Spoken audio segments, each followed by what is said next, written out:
chị anh chị rồi thấy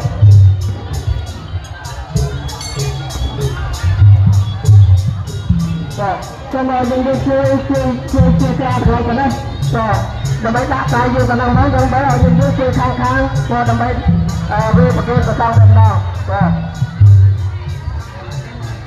rồi ra nào rồi ở là trong đây nó dùng ta đấy không rồi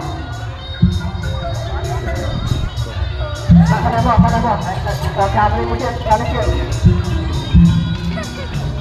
tu rumah.